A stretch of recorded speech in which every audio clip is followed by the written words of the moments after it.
Hey, family, welcome to another episode of the Black Man's Roundtable. I'm your host, Rodney Butler, and today, today we have a very special guest on. We have Dr. Bishop Christopher Bryant, and he is part of um, our special series, our mental health special series that we're doing throughout 2024. I am glad to have him here. He's going to bring some perspectives that might be a little new, but either way, before we get started on the questions, some of the questions we're going to have a conversation as well, Dr. Bishop, as we talked about. But the audience have fielded me some questions, and I do want to get to those as well. But that being said, Dr. Bishop, Chris, could you tell the audience a little bit about yourself before we get started, sir?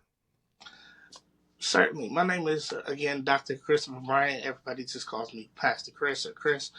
I am the teaching pastor and the digital pastor at the House that Love Built in Vineland, New Jersey, as well as the presiding bishop of the International Covenant of Pentecostal Orthodox Churches. My specialty is mental health coaching, and I just love to serve people, and so here I am. Thank you for that, sir.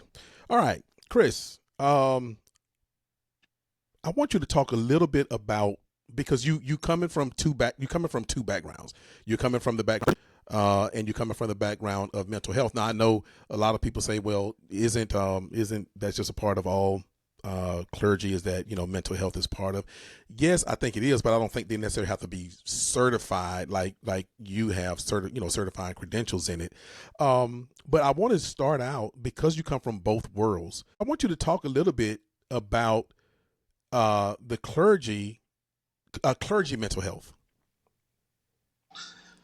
All right. So I think this is one of the most understated things in America as far as mental health concerned.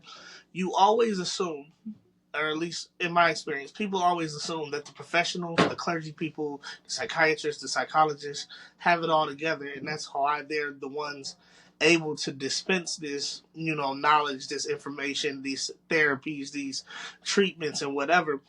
But I think people will be surprised to learn that it's opposite. For example, the depression rate among clergy is double the national average right now. Wow.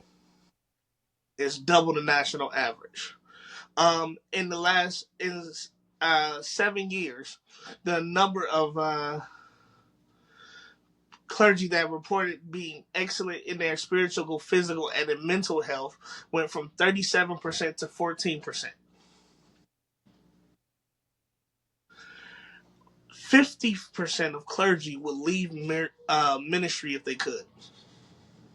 And so what we're seeing is what I think is a silent epidemic of people who believe that since they're the ones that people turn to for help, they should be able to help themselves. And people who have that stigmatized, what would people think of me as a pastor if I need help? What would people think of me as a clergy person if I'm going to see my therapist because they told me something? You know what I'm saying? And so we got the stigma there, we have the silence there, and you just end up with a lot of clergy burnout and a lot of people wanting to quit but feel like they can't, so they're stuck ministering to people they don't even want to minister to. And it becomes this vicious cycle. Wow. Well, I did say you was going to give a different perspective, and I think that's something we think about that, though, when we think about other professions. We think about, well, and I think in our community, one of the most talked about ones is like beauticians, or when you go to the hairstylist or whatever, right? It's like, the barber and the and the beautician at the salon, they hook everybody up, but when you look at their hair or their, it's like, well, it's like, well, people say, well, they don't have time because they making sure everybody else is straight. But, and I think we do that even with dentists. We've seen like, he might need a little dental work himself, but he's making sure everybody else's teeth are straight. But we never really think about that, like you're saying, with the, with the clergy. We just assume that they got it all together, but I appreciate that. Okay. Next, I want you to talk about some common misconceptions about mental health, that you have encountered. All right, so I'm pretty sure this has been said on this platform before, but the first misconception that absolutely irks me is that having a mental health issue means that you're crazy. I'm this. I think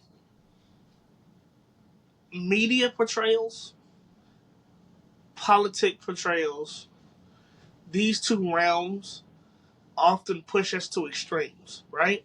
Mm-hmm. So when we see these things depicted, you don't know the person on screen has a disability until they act so out of normal that they're like, oh, this guy must be crazy, right? And so you see the padded rooms, you see the people behind bars, you see your Hannibal Lecter type people, you see all these types of extremes, but you don't see the main people unless it's literally written into the character. You don't ever really see the main people struggling with any type of mental health. So it gives you the idea that regular people, normal people, aren't crazy, and the people who are crazy act a certain way. We got to dispel that myth. I personally have a mental health disorder. People wouldn't know it unless I told them.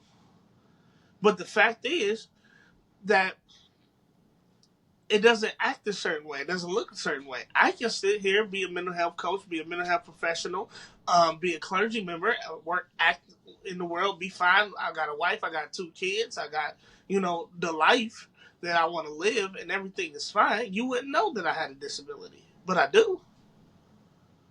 And so we got to get rid of especially in the African American community, we have to get rid of that stigma of if I go to see a therapist, it means something wrong with me. If I go to see a psychiatrist, if I got to take medication, something wrong with me.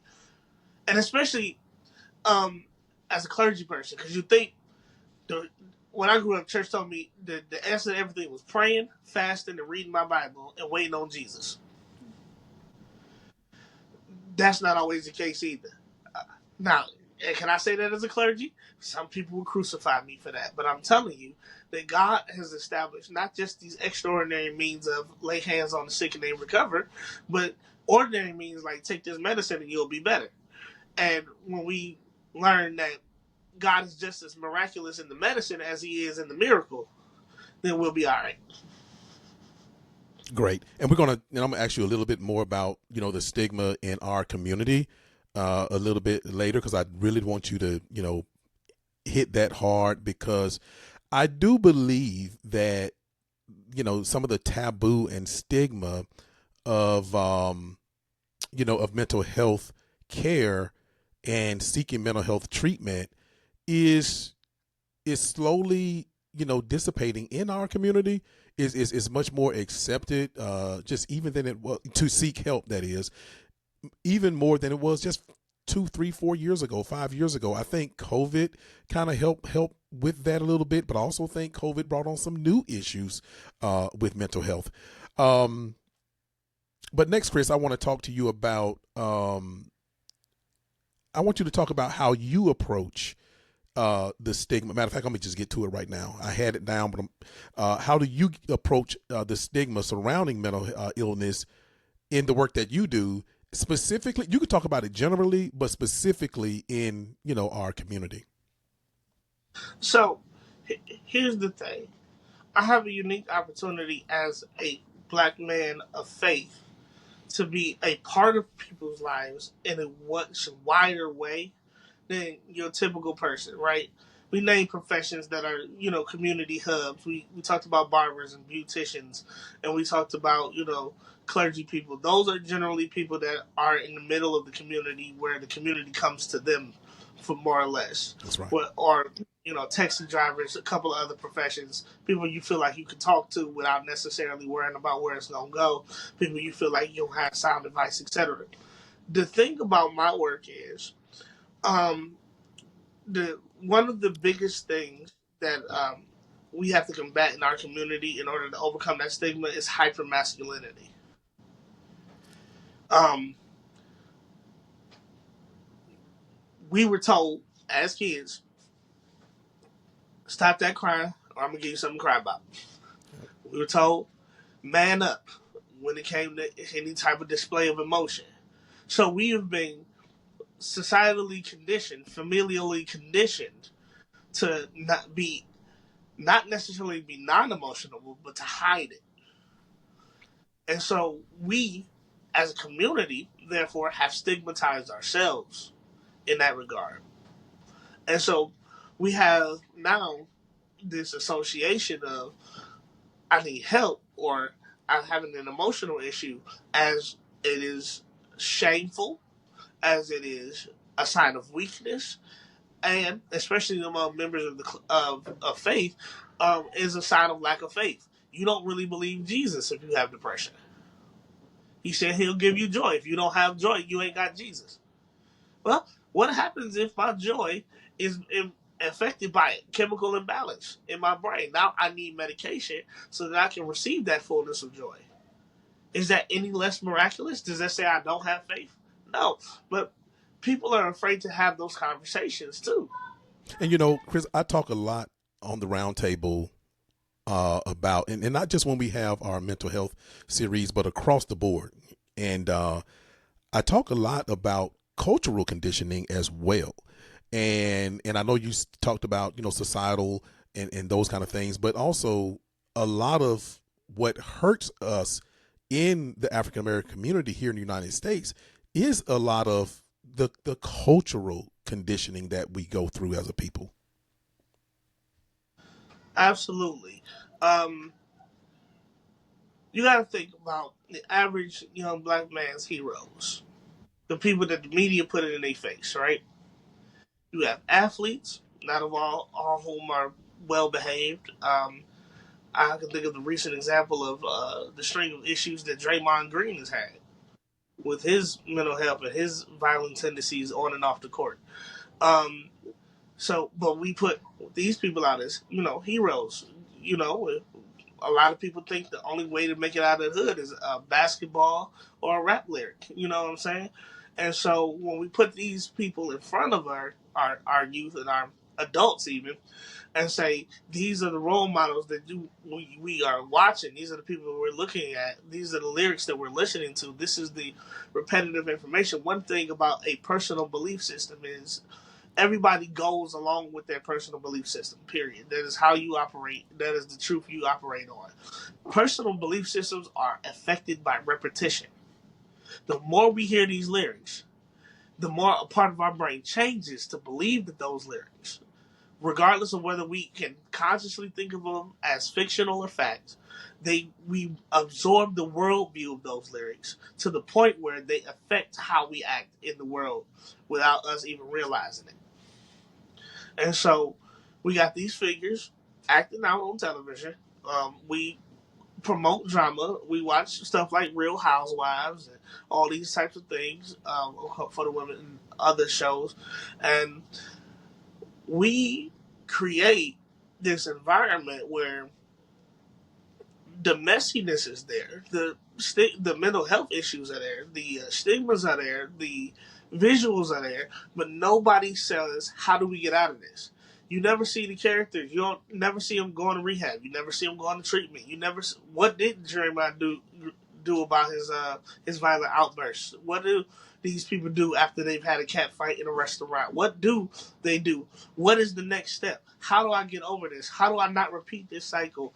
And we lose that to the point where we it looks hopeless, and that's culturally that's among us as well because we promote this stuff to each other. We want to know what the latest episode of BMF was, or you know what I'm saying, or when people was watching Power and all of that stuff. We want to know. these types of things. But what about educationally? What are we Right. doing to say, all right, let's get away from the screen and let's refocus ourselves. Let's see what sunlight looks like instead of playing the game all day to blow off the tension that we feel from the workplaces that we are being hostilely treated in. Like, what are we doing in order to change that narrative, so to speak? You know, when you talked about the athletes, I was so glad when like Simone Biles, you know, when she came out and basically said, I basically need a mental health break. And then the tennis player followed her. I think she's a Japanese American. I can't think of her name right now, but she, you know, she followed through that. And then, you know, athletes started to feel a little bit more comfortable. So when you talk about the athletes, I just want to highlight those two. But what we needed more in the with the men, you know, like you're saying, with that masculinity, the hyper masculinity stuff, and I think one or two of them did the same thing as far as men, but I just can't think of them off the top of my head right now. All right. Yeah. And just piggyback off of that right quick. The biggest takeaway from that whole discussion is mental health and mental health hygiene, being able to take care of our mental health, is something that we need to see as a community in order for us to do as a community.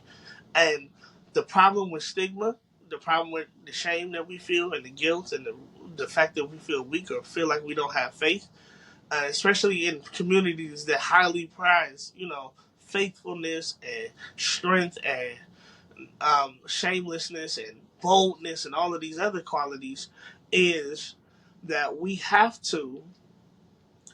absolutely have to be the guy who says, look what I'm doing. We have to be people who stand up and say, I have a therapist too.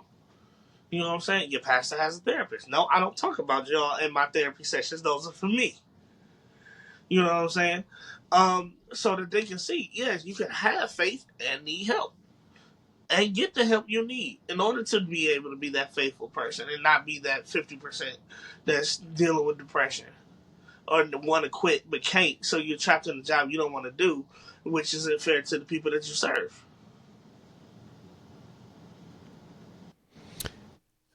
Okay. And next, kind of, I want for you to discuss the importance of self. Well, you kind of did that already, so let me move on to the next one. How do you navigate the cultural, sticking on the cultural piece right now? How do you navigate the cultural differences and diversity when working with clients from various backgrounds? That's a good question. Because I wanted that. I like that question, Chris, because I think that a mental health therapist shouldn't come in saying stuff like, you know, I'm colorblind. You know, that's ridiculous. But go ahead, Chris. The first thing you have to understand is, and I want to say this the correct way, is that everybody comes in with a history, right? So you got to look at three types of history. You got to look at macro history. What is the history of these people in the world, generally speaking? What is micro history? What is the history of this person in the world? And then trauma history. Not only how do you live and how have your people lived, but what has hurt you along the way. Because those are the three things that bear the most significance. White people, for example, their legacy with slavery is different than black people. And so when they see things, even culturally, when they see roots versus when we see roots, we get two different emotional reactions out of it, right? When they saw Amistad versus when we saw Amistad, different reactions, right? So I have to think of, okay, when I'm dealing with this person's mental health, what have they had to endure? What have they had to suffer? What have they most likely had to encounter and build resilience to and understand?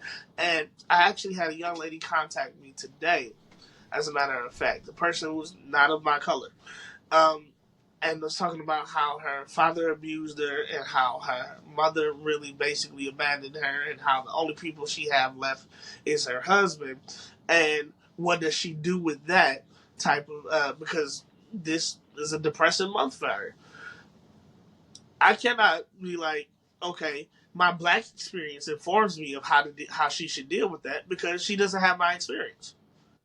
My black experience tells me that for a black woman, okay, there's this set of things that you've probably gone through, and I can ask you about those things to confirm, and then we can move on from there. But different set of rules for different set of folks, and when you take those things into consideration, you get a more accurate and well-rounded picture of the person in front of you because the person in front of you is a holistic person.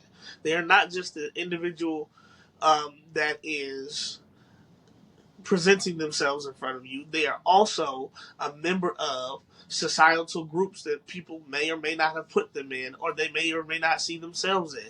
Some people identify as Republicans and some people identify as Democrats. I don't care what you are, but knowing that helps me understand how you think, how you feel about certain issues, why this is such a problem for you in certain areas. Because if you take me to a Georgia Republican that is 22 years old and supported all the party all their life, and now all of a sudden is faced with needing an abortion. What am I supposed to tell them? Because their experience is different than Ohio Democrat who's always had access to abortion and has had several. So now I'm dealing with different things, and those contexts, those macro and micro and societal contexts are important because they all shape the person that we are that's sitting in front of me. Outstanding. Okay. Can you share a little bit about some effective coping strategies for managing like stress in society? Since stress and anxiety, not society, with stress and anxiety, because you hear a lot of talk today about stress and anxiety, and definitely share just a few or a couple of coping mechanisms with the audience. All right. So I think one of the things we already talked about is take a mental health break. Um, you know when you getting overwhelmed. You know when you are at that point where somebody say you we've all been there. Next person that say something to me, I'm gonna snap on them. That's the sign Yeah. that you need to go somewhere. Tell your manager you need to go to the bathroom. Take them 3 minutes. Sit there. Don't think about work. Don't think about school. Whatever it is in front of you, what's on your plate. Don't your wife at home, the kids, whatever's going on. Don't think about that. Stop and breathe. And your brain will thank you for the space to not have to work. Because I think we act like our brains are stronger muscles than our actual muscles, right? So when we black men, we go to the gym, right? We work out at home, right? We push those muscles to the limit, but at some point we get tired and we done with these reps, and that's it. We don't do that with our brain. Our brains are constantly working. It's a muscle too. We keep working it and working it and working it, and sometimes it's done with them reps too. It doesn't want to think about what's next. It doesn't want to think about how do we handle this. It doesn't want to think about how we solve this problem. It needs to stop and take a break too. So just like we take breaks between reps in our workouts, we need to take reps and breaks between our reps and our thinking processes. Let's take 5 minutes before we move on to the next thing, and so that we're more prepared for the next thing. Let's breathe for a minute and look outside at the grass and see what color it really is. You know what I'm saying? Like it's easy to say it's green, but when the last time you looked at the green? What shade of green is it? And when you think about things, inconsequential things, things that don't make sense. And the last thing about that is when you take a break, actually take a break. That means no TikTok, no Facebook scrolling, no Instagram scrolling, no I gotta check my emails and messages because that's just another way for your brain to work. Social media apps, especially YouTube and all the social media apps are designed to keep you scrolling. So they're going to excite you. They're going to provoke you. They're going to make you mad. They're going to push your buttons because the more emotions you feel, the longer you stay on that app. And they know that. So they push that information to the forefront. And so, in order to take a true break, you don't just take a break from your environment. You also have to take a break from social media and all those other types of things as well. And there's been a lot of discussion about that. Matter of fact, that was kind of the next question, the next subject I was going to talk about, but you you led right into it. So that was good. And I know a lot of parents, have a lot of questions about that, but we have to look at social media now as part of our environment, right? Like you said, they take a break. People say, well, I've heard people say they're taking a social media break, right? They take a social media break, but they either double up or they don't take a break from the other, stressors and things that give them anxiety around them, whether it be at work or at home. And then, of course, like you said, vice versa, they'll take a break from all the stressors, in their actual environment versus their virtual environment. So I think that is very important for not only parents, but I say parents, but now, straight up grown people are on social media more than the young adults or our children. Absolutely. And we got to remember that, again, social media is designed to provoke you. That's what the algorithm is for. It's designed to get you to stay on the app as long as possible. And now that creates two problems. Number one, it creates higher rates of depression, anxiety, and other mental health issues. That's a study that's been proven. That's a fact. Um, but the other thing is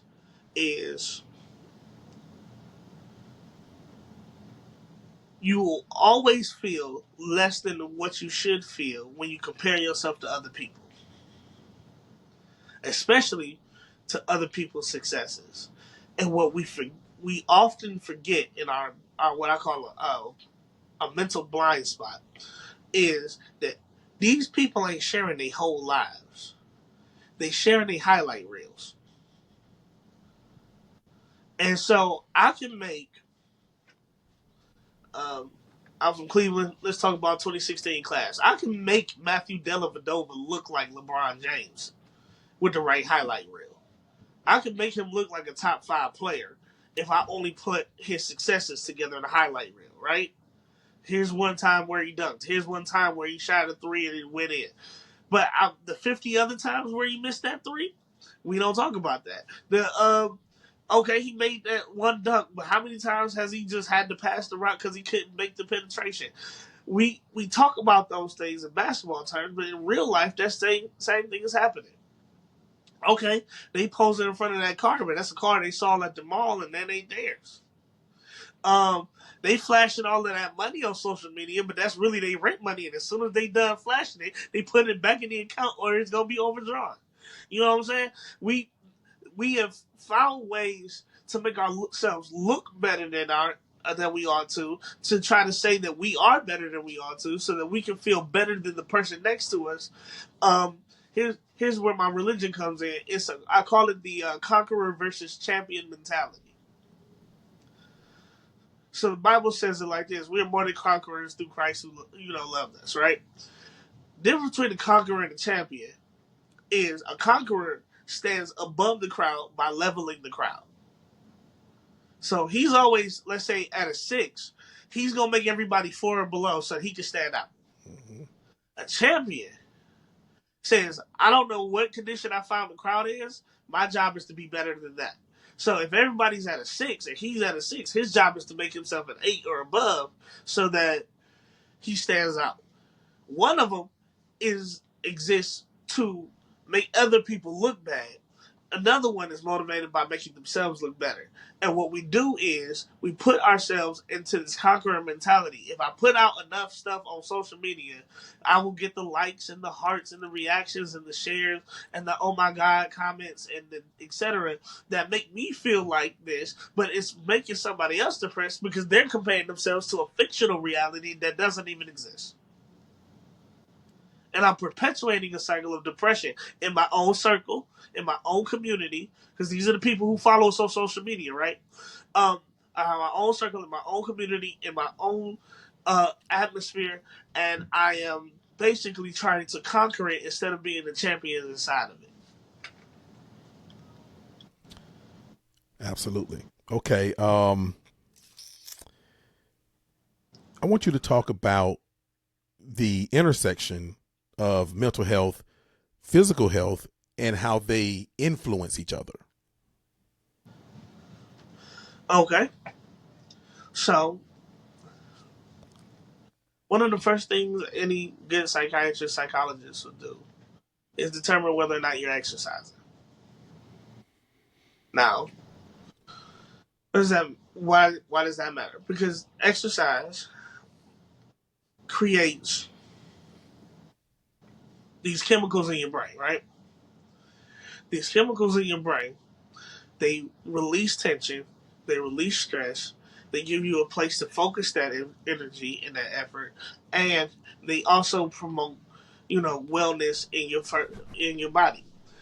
Stress is one of the invisible causes of a host of diseases that permeate the African American community specifically, and the community, and the country in general, right?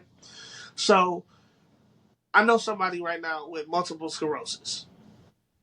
Stress will literally kill them because stress causes an inflammation flare up, which causes excruciating pain, which causes rehabilitation, and now they cannot go to work, they cannot go, so they get sit up in a hospital and they're trying to receive treatment for something that, had they not been stressed, the problem would have never existed in their bodies. And that's, side note, that is another thing we have to deal with, is the Chris, idea. not to cut you off, but because I those autoimmune diseases that we have, and they are very prevalent in our in the African American community, because of environmental and other things, with our community. And I think like stress, if you have stress and an autoimmune situation going on, one of those Mhm. autoimmune diseases, it can really, like you said, inflame that disease.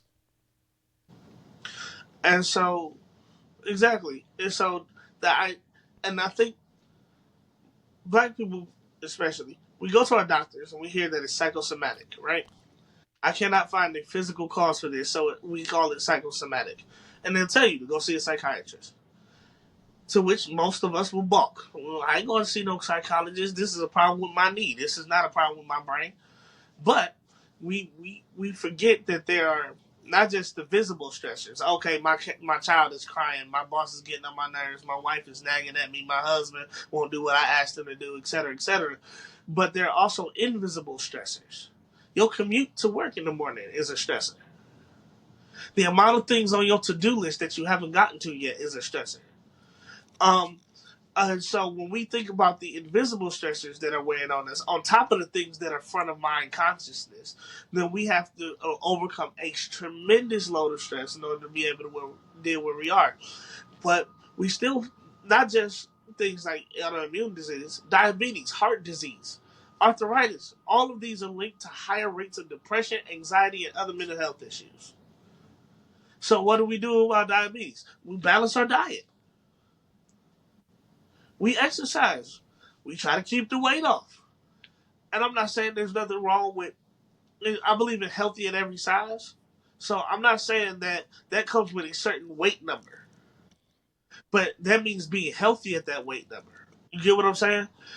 It has to do with a holistic approach to how we deal with things. Otherwise, we'll be out here with diabetes, we'll deal with heart disease, we'll deal with cancer, we'll deal with the arthritis. And if we have chronic illnesses like MS, like these autoimmune, like cancer, then the burden of managing that is even worse. So if we can prevent that, yeah, let's change our diet. Let's not eat at McDonald's so much. Let's change up what we eat at McDonald's. Let's get the super greens from Panda Express instead of, what I'm saying, the fat inducing rice and all of these other stuff. Let's make little changes. that accumulate over time into a lifestyle. Because I think the other thing is we think that if we change something, we're not being our true authentic selves, and that's a lot of people's resistance. Like I'm not gonna front like this one salad is gonna make me skinny. No, it's not. But to continue to make the decision to get the salad might help you manage your weight, which will eventually help you live a healthier life, which is what the goal is. Not skinniness, not being big or small, but being healthy at that size. Um, and my last one, I'm going to throw this in there because I deal with it. Yes, sir. Sleep hygiene. You cannot go to bed after binging your Netflix series till 3 o'clock in the morning, knowing you got to be to work at 7 and got to be up at 6, and think that you could do that multiple times and be fine. You're not. Your body has a sleep deficit that it's going to catch up on. If you have sleep apnea, it's worse because you don't really sleep with sleep apnea. You close your eyes, the time passes, but you're not really asleep because every so often your body is waking yourself up, telling you you can't breathe. When I and you can go years without noticing it, or it's just saying, "Oh, it's just a bad snore" or whatever. The doctor, when I first saw a doctor about my sleep apnea, he told me I should have been dead. Wow. He told me and my wife that she doesn't know why she isn't a widow right now. It's a serious issue that we often overlook. But sleep apnea also puts stress on your heart, which is bad, which contributes to that type of heart disease, heart failures, and strokes, and heart attacks, and things of that nature. And so when we look around our lives, and I encourage everybody who hears this to take a serious personal inventory of our lives, and not just a surface one, but a deep one, we'll see that there are a lot of things that we overlook because we have done it so long that we see it as normal. And it's really not. And if we can make adjustments in the underlying things, then everything else will come together. And I think too, like with sleep apnea and other sleep disorders, but I know sleep apnea runs rampant again in our community. Um, you never really, because you're constantly waking yourself up through snoring and other breathing issues or whatever, then you never get that REM, that rapid eye movement Mm-hmm. sleep, to where you know where you go into dream phase and all that kind of stuff. And so you wake up like like you didn't get the proper sleep because you really didn't. And so of course that's going to cause some issues throughout the day for you. Right. Yeah. And so when we do things, a simple thing, exercise, take 15 minutes a day, run in place. Go on YouTube, look up the old Richard Simmons videos and laugh at him while he do them. You know what I'm saying? Sweating to the oldies and all of that. Right. Whatever it is that you need to do to motivate you, because I think that, um, especially among black people, if we don't see results immediately, we have a motivation deficit. And so what happens is I say I need to do this for this reason. And I should have results by a certain moment. If that moment comes and passes, we're like, I ain't doing this no more. I knew this was BS. I'm quitting on this. This ain't helping me no way. It was easier when I was doing it like this. I'm going back to this, etc. And so, just something simple as exercising 15 minutes a day, right? It reduces your stress hormones. It turns down your adrenaline, your cortisol releases. It reduces endorphins, which makes you feel better, which helps you lift yourself out of the depression. It improves your mood. It reduces stress. It reduces anxiety. Exercise has been shown to increase cognitive function. So the people that exercise tend to be smarter. And it also one of the other thing it's another way to provide yourself a mental break. By focusing on the physical, you're not thinking about all the circumstantial things that's going around you. You talking about, so let me count and get through these reps.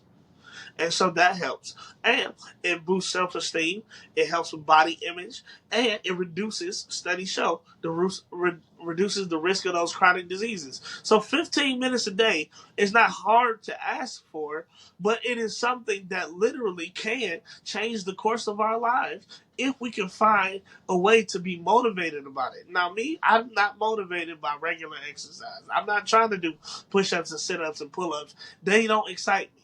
But you know what does? That is a good cardio exercise that will get your blood flowing, that will help you burn fat and keep you healthy. Basketball. Hustling up and down the court is good as running around any track. You better believe it. And so instead of saying, okay, I got to do 10 reps of this, I got to be on the court for at least an hour. And I got to work on not only my jump shot, but I got to work on catch and shoot. So wherever the ball lands, I got to run to it, I got to grab it, and I got to shoot it. Now I'm running. Now I got a purpose. Now I'm not thinking about how long have I been out here. I'm thinking about, dang, I keep missing these shots. What is wrong with my form? And now exercise doesn't feel like exercise. So now I have motivated myself by diverting my attention from the hard thing to something that I don't mind doing. Great. All right. Next, Chris, I want to talk about. I want you to talk about the important. There's a lot of trauma in our community, right? And I've even read about how we have trauma built inside of our genetic pool, right? And so from things that has happened many generations ago, but there's also just a lot of trauma of just living, poverty in itself, causes so much trauma, right? So I want you to discuss the impact of trauma on mental health and the importance of trauma-informed care. All right.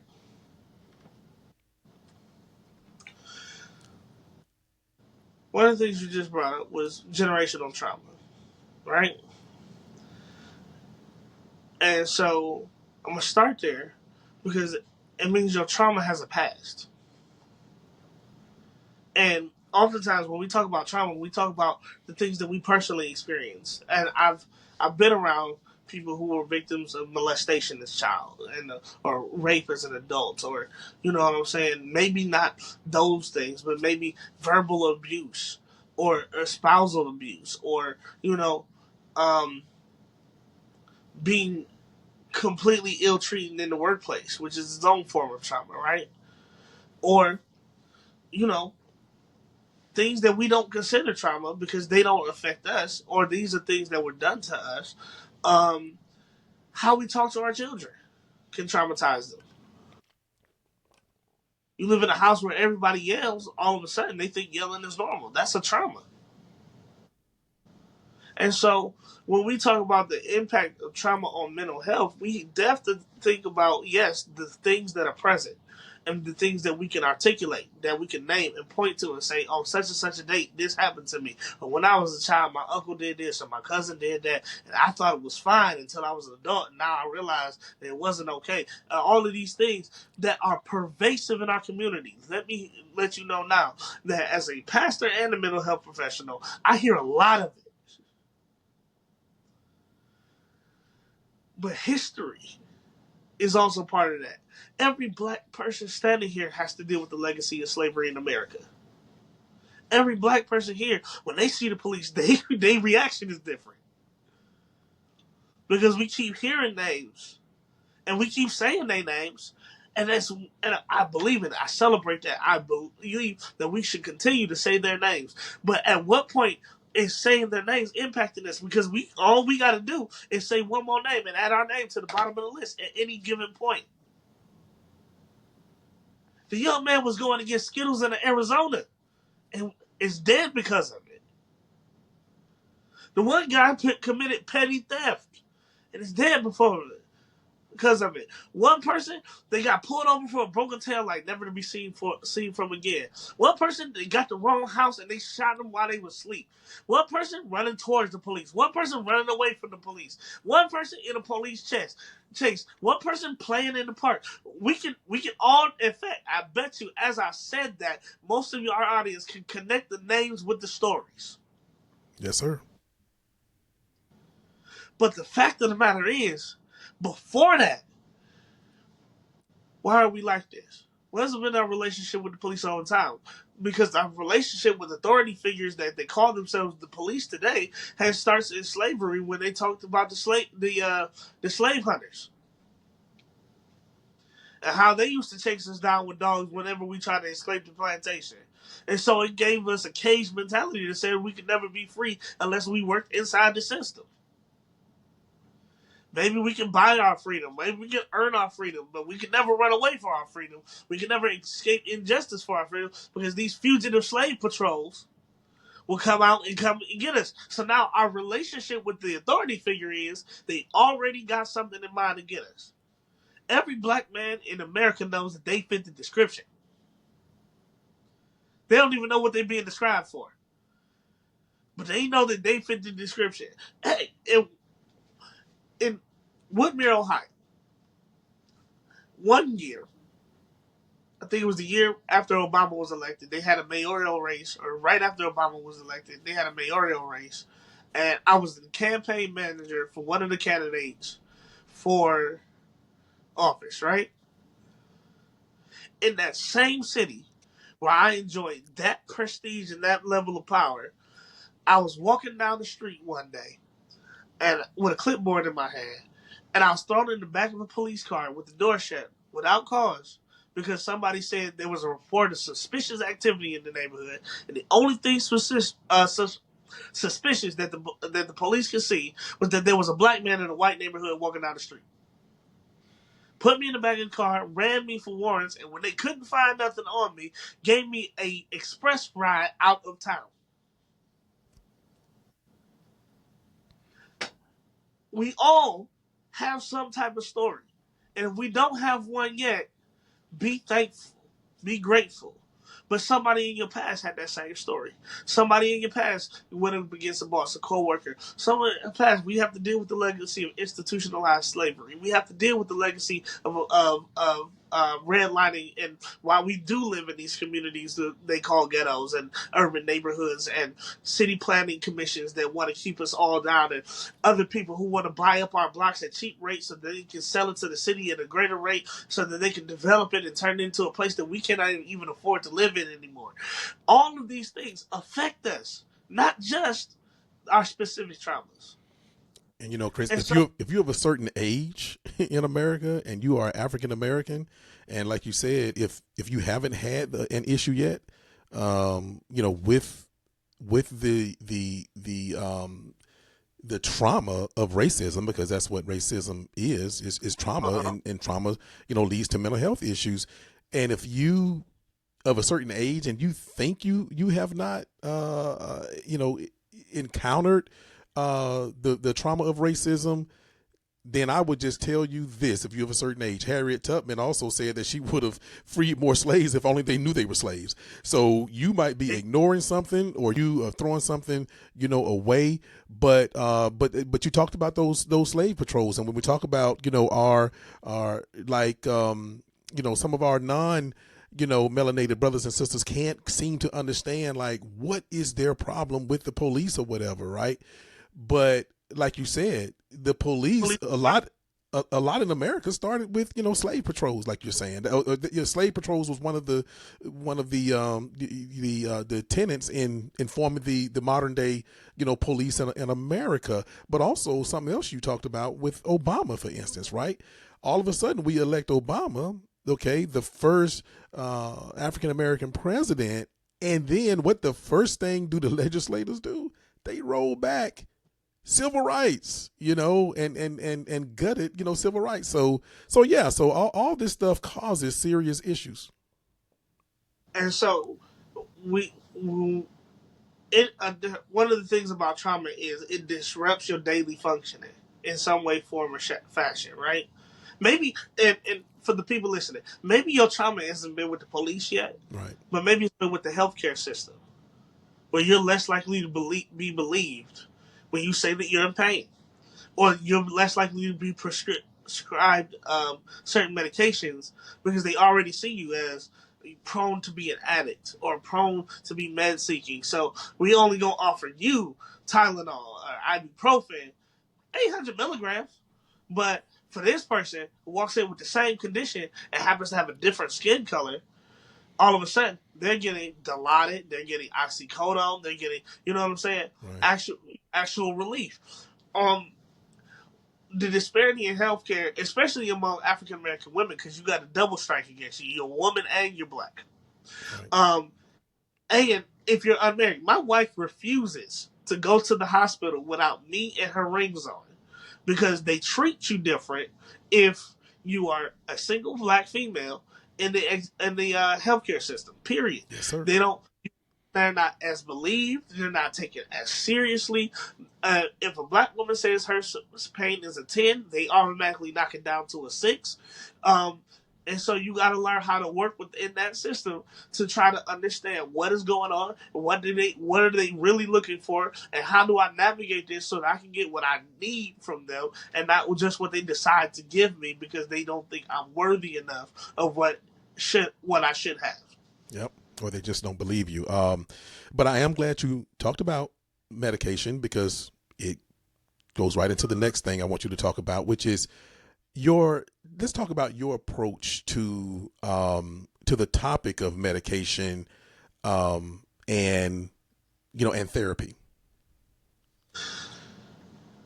All right, so therapy is designed to be, I would say, past focused, right?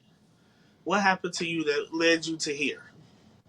Coaching, which is what I do, is future focused. What are some goals that we can set to get you to where you want to be? I'm not as interested now. I'm trauma informed. I am informed by diagnoses. I am informed by history. It still taught me stuff out of DSM and now all of those things. And so it's not like I don't use those things in my profession, but as far as forward thinking, what are the things that we can do to get you there? Therapy is to help us dis- dismantle the things that we have systematically put in place in our own mind, in our own thoughts, in our own behaviors that led us to the current condition that we find untenable. Period. Because we all, again, have a personal belief system. It's reinforced by repetition. So, growing up hearing you just like your daddy, formed how you thought about yourself, whether you realized it consciously or not. Um, what we hear from authority figures. Who are authority figures? Athletes, rappers, our mother and father, teachers at school, if we choose to see them that way. Not every child chooses to see that. Their friends are authority figures. So now we got misinformation, and now social media is an authority figure. So we got misinformation coming from left and right that is also informing how we behave ourselves. So the job of the therapist is to help you walk through your emotional history, walk through your physical history, walk through your mental history, walk see the things that you exhibit, the behaviors you exhibit, and use that diagnosis to help you become the person that you want to be. Not who society says you should be, not who politics says you should be, not who your mama and your daddy say you should be, but the person that you want to be. Because if you walk into a therapist's office, you have to recognize two things. Number one, something is wrong, and that it can be corrected.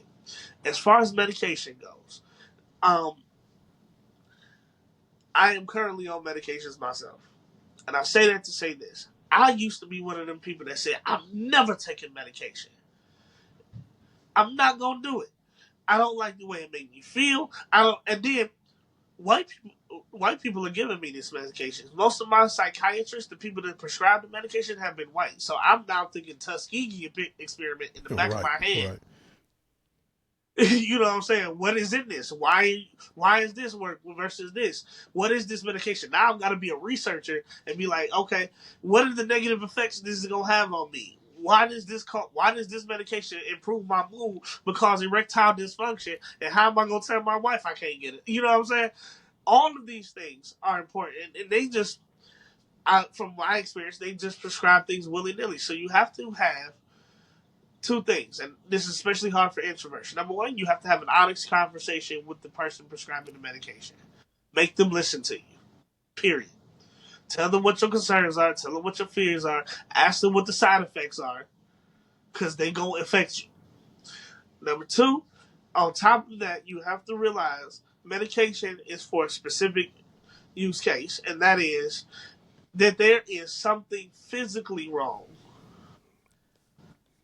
with the composition of your brain matter, or your your your dopamine centers, or whatever, your serotonin centers, or whatever it happens.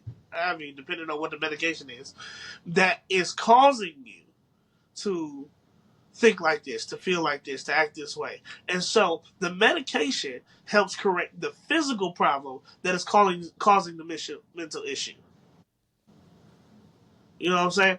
And so when we think of it like that, it's not, you're not taking these pills because you're crazy. You're taking these pills because you have a problem uptaking serotonin. And so when you fix that serotonin issue, the mood swings will go away.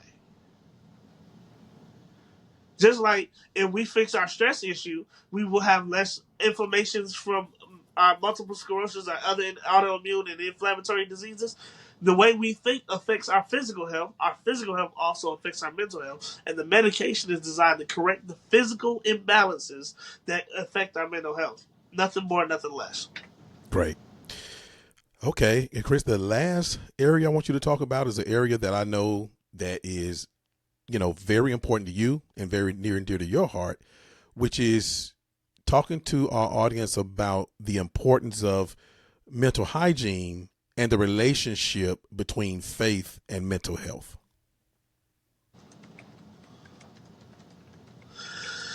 So, mental hygiene, the things that I talked about earlier: exercise, taking breaks. Um, for some people, I want to mention this because I use this particular technique in my own life. I have what I call an emotional support television show. Oh, wow. Now, for most people, that sounds weird. They never heard of it. It's something that I built in my practice, saying, okay, I'm off work. I got an hour between. I got an hour commute or whatever between here and home. What I'm going to do is I'm going to turn on my TV show, and I'm going to be in that world where I don't have these problems, et cetera, et cetera, et cetera. And I'm just going to absorb myself in that world for an hour, and that'll give me the escape I need and the stimulation I need to redirect my brain into something different. So, um, whatever it works for you, whether it's going out taking a walk, playing a game of basketball, emotional television support shows, taking a break from social media and from the things that are really stressing you out is vitally important. That is part of mental hygiene. Doing Thinking on things that are edifying to you, things that you find beautiful and lovely and wonderful. That's also part of mental hygiene. Smell the flowers. Go perfume shopping and just smell all the samples of perfume. You'll feel better. And so those are things. And the last thing I want to say, you asked about the community of faith and mental health. Um, Having a mental health issue does not mean you're not saved. You don't believe God. You're not a part of the community. No matter what people tell you. If any pastor tells you to stop taking your medication, they're wrong. I'm gonna say that because um, theologically speaking, chemical imbalances in our brain are a result of the corruption that happened because of the fall of man. Therefore, it is a completely biblical thing for you to have a complete chemical imbalance that is not your fault, that you inherited, and that needs to be corrected in order for you to live a better life. A lot of preachers don't take that into consideration, and therefore they come up with these ideas based on their conception of what faith is, what it's supposed to do, and not being fully informed. That's why education is so important.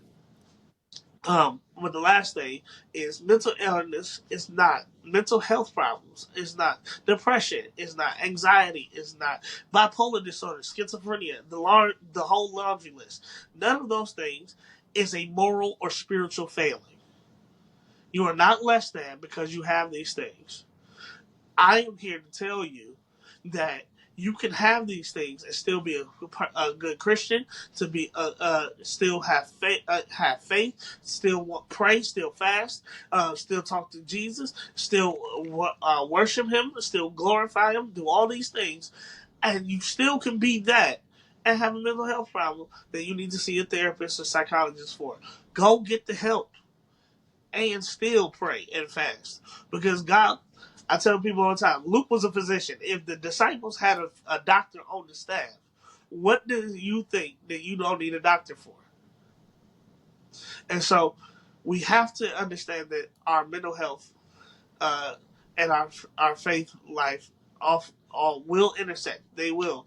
You'll be praying about stuff that you're also talking to your therapist about. That's perfectly okay.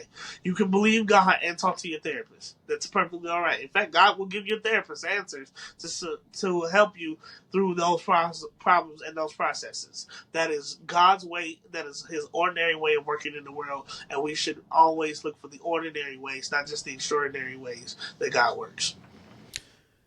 Thank you, thank you. I just want to say that, like I said earlier at the top of the broadcast, is that you know, we're doing a lot better in our community with the stigma and the taboo, around seeking mental health, um, care, but we still have a long way to go.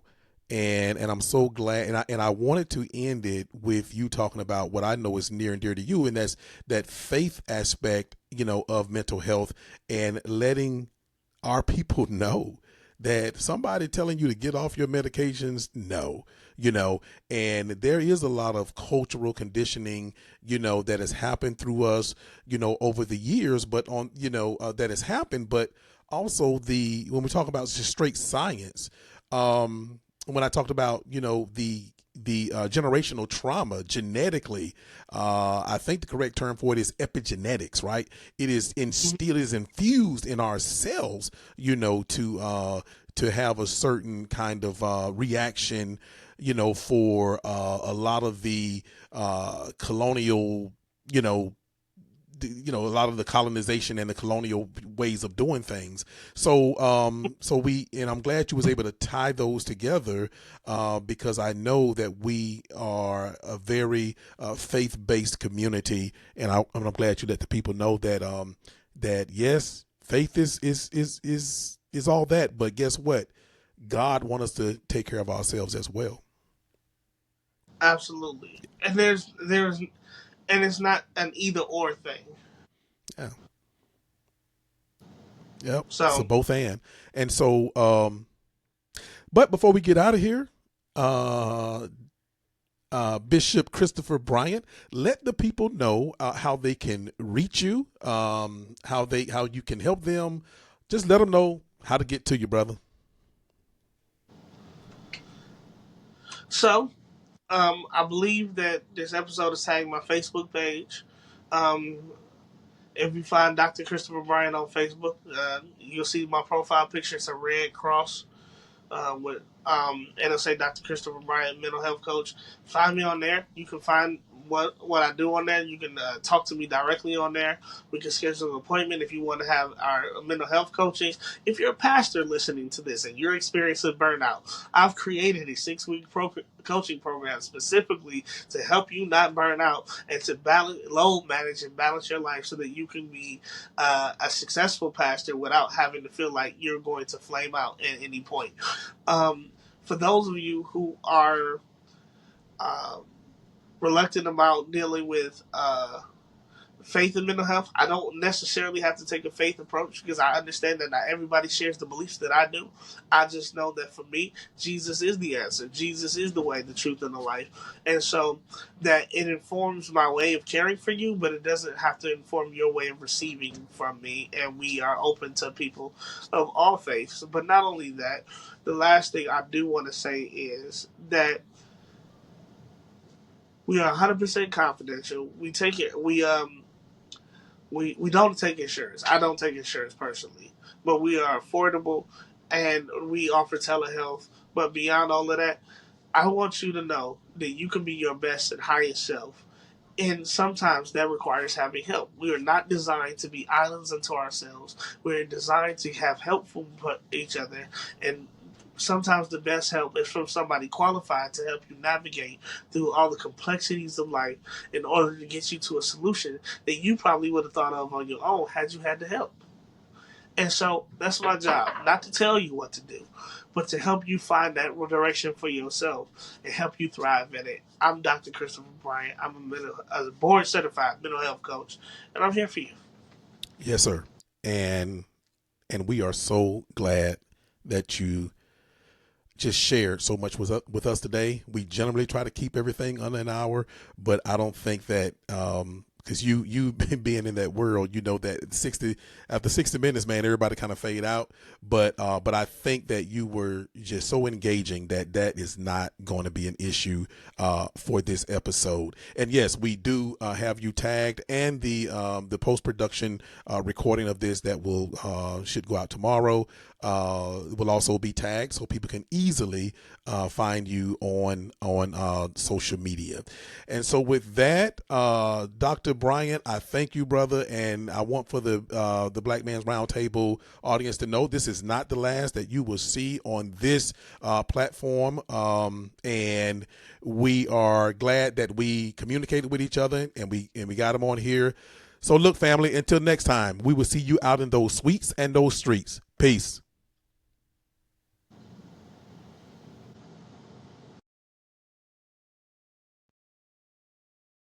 Don't forget to check us out on Spotify or wherever you get your podcasts. Do you have show ideas or want to be on the show? Shoot us an email at blackmansroundtable@gmail.com. And please follow us on Facebook. 1